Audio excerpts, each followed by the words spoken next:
tossed a cigarette butt, and to my surprise, the grass around it just avoided it. Then, I realized the ground was made of clay. When I climbed to the roof, I was even more shocked. Every house in this neighborhood was identical. It was like the whole area had been copied and pasted. Even the clouds in the sky looked fake. I only wanted to buy a house for my girlfriend, but seeing all this, a wave of fear rushed over me.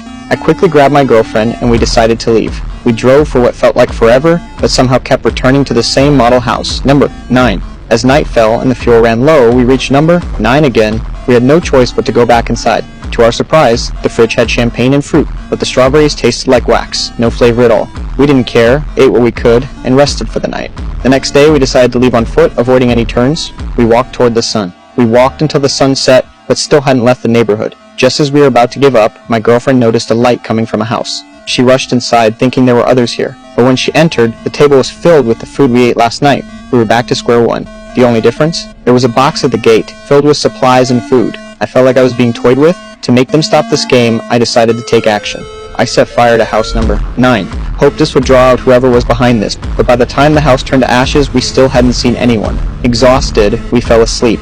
When we woke up, a box had appeared in front of us. This time, instead of food, it contained a live baby. On the box, it read, "Raise the child and be released." What was even stranger was that house number 9, the one we burned to the ground, was now fully restored, looking as if nothing had ever happened. We had no choice but to accept this reality, and put our last hope in the message left on the roof. Luckily, the baby grew at an alarming rate. By day 98, he looked like a teenager. Not only did he look just like a regular kid, but he had an incredible ability to mimic. He could almost perfectly replicate everything we said. I hadn't given up on escaping, and I followed the rules. The trash was to be put in a box, and someone would come to collect it.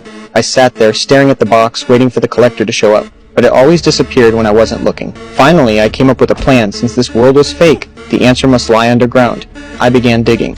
I thought that if I dug deep enough, I would reach the real world. Day and night, I dug, from hope to obsession. Sometimes, I swore I could hear sounds from below, sounds just like the ones the boy made while watching TV. Then, I made a desperate decision. I wouldn't let my girlfriend feed the boy anymore. I locked him in the car outside. I believed that whoever was behind this wouldn't let him die, but my girlfriend softened. A long time spent with the boy made her care for him. After this, things between us began to change. I stopped caring for her and the boy, and dug relentlessly. When I grew tired, I slept in the hole, and when I woke up, I dug again. Meanwhile, my girlfriend came up with her own plan. She wanted to uncover the mystery of the boy. One day, the boy brought a book from somewhere, full of strange symbols, but the pictures made it clear. It was a book about studying humans. My girlfriend wanted to know where the book came from, but the boy was guarded, refusing to say. So she pretended to play a mimic game with him, asking him to imitate everyone he had seen. And then